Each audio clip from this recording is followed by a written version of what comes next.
E não é que o negócio do design agora é focado em cortar e chutar.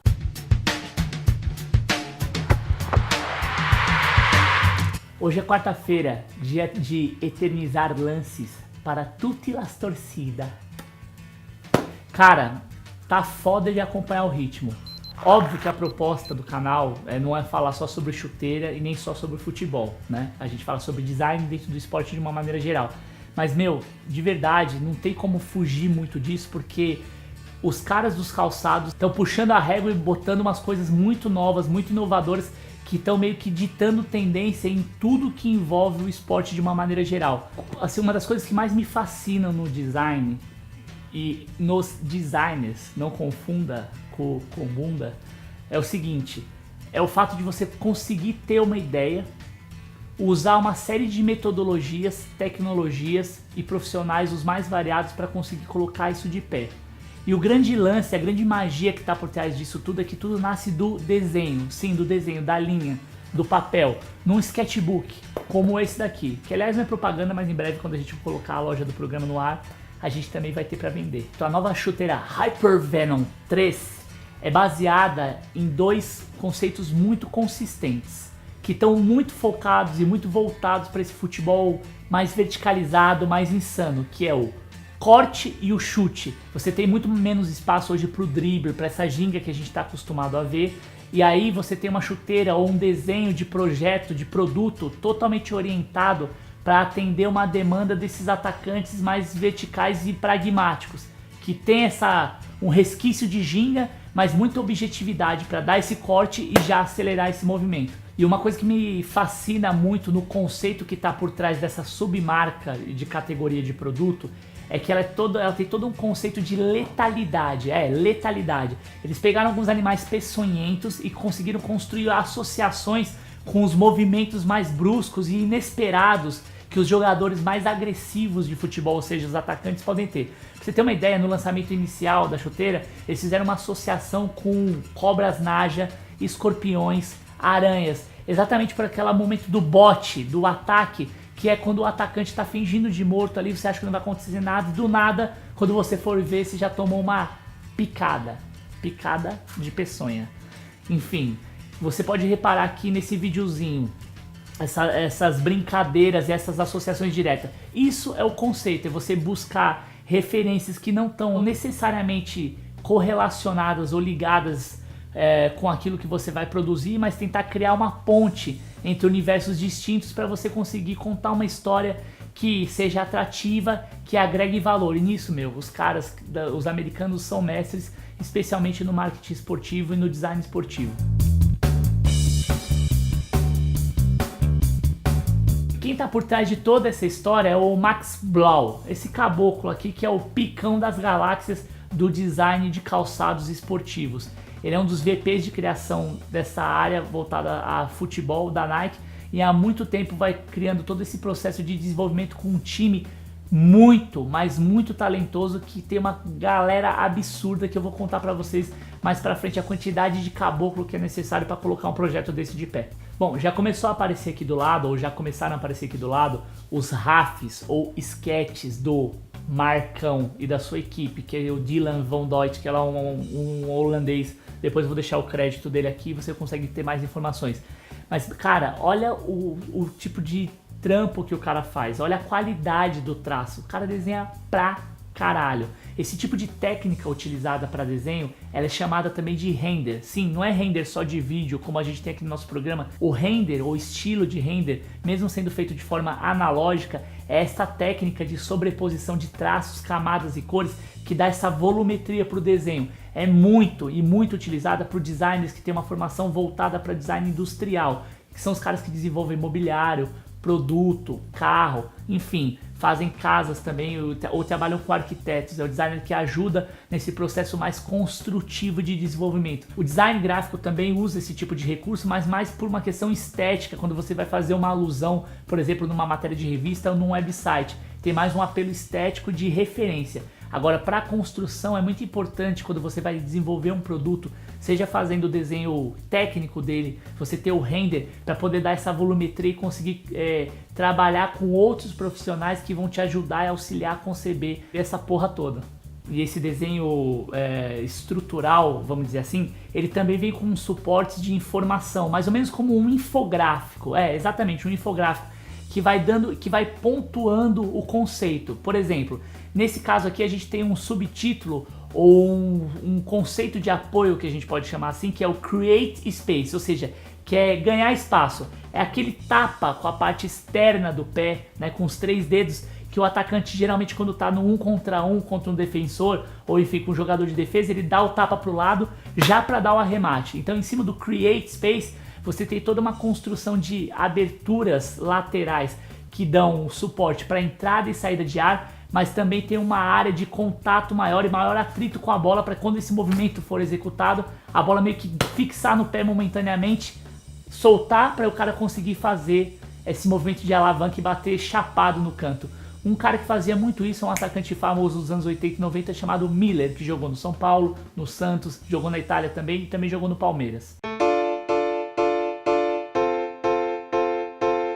Bom, eu falei desse subconceito, ou desse conceito de apoio que é o Create Space, criar o espaço, e aqui a gente tem logo do lado o Finish, que é o finalizar, arrematar, resolver a parada.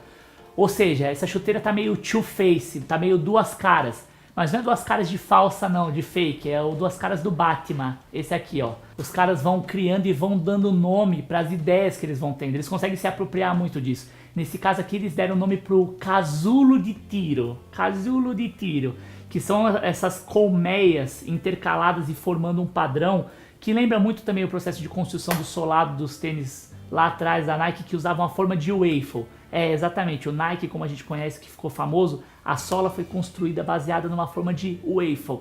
Mas essa é uma história para um outro vídeo.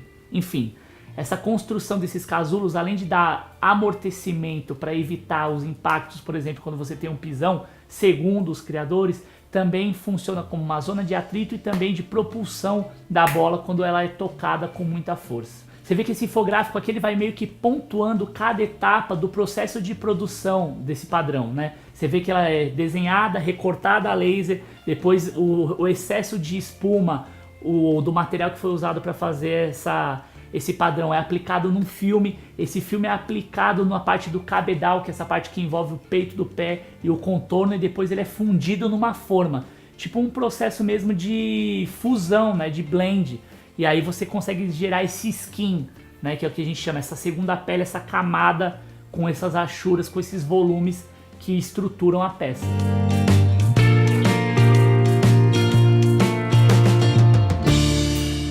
Hiper reativo. Não é só na parte superior, ou seja, na parte que está aparente da chuteira, que ela é duas caras, ou fatiada, ou dividida para cada uma das utilidades ou para cada um dos pilares e conceitos que ela foi criada. Se a gente reparar bem na sola, tanto na parte externa quanto na parte interna do pé, você tem soluções ou propostas de soluções que envolvem uma engenharia e um design muito sofisticado. Por exemplo, na parte externa, a gente tem o que a gente convencionou chamar aqui no Brasil e ficou muito popular, aquelas chuteiras meio que aquela travinha de tubarão, que no começo dos anos 2000 criou bastante polêmica com os técnicos que até chegaram a proibir os seus atletas de utilizarem, tamanha a incidência que a gente teve de problemas e de lesões, porque essas chuteiras travavam nos gramados inadequados brasileiros. Depois de muito desenvolvimento e análise, elas foram aprimoradas e elas têm os cantos arredondados, que dão essa estabilidade para fazer o movimento necessário, mas ao mesmo tempo não fixam o pé do jogador para gerar esse perigo do cara tentar dar um giro e ficar com a perna travada, como a gente já viu várias vezes, e simplesmente estourar o joelho. Na parte interna, ela é num formato hexagonal, só que os cantos desse hexágono são mais arredondados e lembram muito as chuteiras utilizadas nos anos 70, 80 e até comecinho dos 90, que tinham aquelas travas arredondadas que ficaram clássicas. Ainda na sola tem mais um detalhe que é bem interessante, que é muito legal, que eles chamaram de dobradiças flexíveis. É a parte dianteira da sola que tem esses detalhes aqui, ó, que estão aparecendo em verde, que dão essa flexibilidade e mais anatomia ao movimento do pé. Então você consegue tanto flexibilizar o pé né, no sentido vertical, mas também gerar essa torção, esse movimento de torção, às vezes ao pisar, e no desenho está bem ilustrado aqui, o pé torcido com a base do calcanhar fixada e a parte de tração frontal girada, exatamente para você conseguir fazer com que a chuteira seja quase que uma segunda pele, uma extensão ainda dentro desse conceito de torso tutus, o uniforme ser cada vez mais leve, o equipamento ser cada vez mais leve e mais integrado às necessidades que os jogadores hoje em dia têm. O processo de engenharia construtiva também da peça como um todo é cada vez mais uniforme, e mesmo as tramas laterais, elas são meio que uma extensão e uma continuidade que terminam nos cadarços. Esses cadarços também são mais longos, mais alongados, exatamente para dar essa possibilidade de customização e adequação para cada tipo de pé e para cada forma de pé. É um avanço também para dar essa amarrada e essa integrada, né, dessa segunda pele que é a chuteira. Cara, essa chuteira é bichão mesmo, é loucura. Ela tem milhões de detalhes, então se eu não tiver contemplado todos esses detalhes que a gente está usando como suporte também, os desenhos e as imagens, me escreve, se tiver alguma dúvida a gente pode até esmiuçar mais esse assunto. A ideia é exatamente essa, vamos conversar a respeito e tentar juntos entender cada vez mais o que está por trás de cada criação e cada loucura que esses caras estão fazendo. Tem que ver o que esses malucos da Nike estão tomando no café da manhã, hein? Bom, para a gente poder finalizar e ver o quanto o design é importante, o designer que produziu a peça, que criou o conceito, escreveu uma carta que está aqui nesse detalhe, mas também está na descrição e você pode ver depois, só que está em inglês, falando do quão importante e do quanto ele se sente realizado podendo ser um criativo e fazer o que ele faz para os atletas que ele faz. E aí tem todo um agradecimento também por conseguir fazer um sonho que nasceu de novo no papel, num desenho, se tornar real. E aí ele lista a quantidade de profissionais incríveis, super capacitados e multidisciplinares que o ajudaram nesse processo consultivo. Eu vou listar para você: gerente de produtos, desenvolvedores, engenheiros, designers, coordenadores de testes, analistas de desempenho, pesquisadores em várias esferas, ferramenteiros, sim, a gente tem ferramenteiros que fazem nossa própria máquina aqui, e só eles conseguem fazer determinados âmbitos dos nossos produtos, operadores, administradores, pessoal responsável pela manufatura, vendedores, fornecedores, equipe de marketing, comunicação e, por fim, e não menos importante, a razão de todos nós existirmos: consumidores e atletas, que sem o seu feedback fundamental seria impossível criarmos produtos de alta performance, os produtos bichão mesmo. Amém. E aí, curtiu o programa de hoje? Design é foda, né? É importante pra cacete. Então, se tiver alguma dúvida, se faltou alguma coisa que você quer saber mais profundamente, você já sabe o que fazer. Me escreve, não esquece de tocar o sininho para receber as notificações. As nossas redes sociais estão todas aqui. Curte, comenta, compartilha com seus amigos. Nossa meta é audaciosa. Queremos, junto com você, até a Copa de 2018 chegar a 1 milhão. 1 milhão. Vamos ver se vocês têm poder aí na internet. Bota pra frustrar, arregaça aí, compartilha com todo mundo. Conta pra mãe, pro pai, pro vizinho, pro cara da birosca, pra todo mundo. Quarta-feira, 11 da manhã, já sabe. Design Esporte aqui, ó. É quarta-feira. Valeu!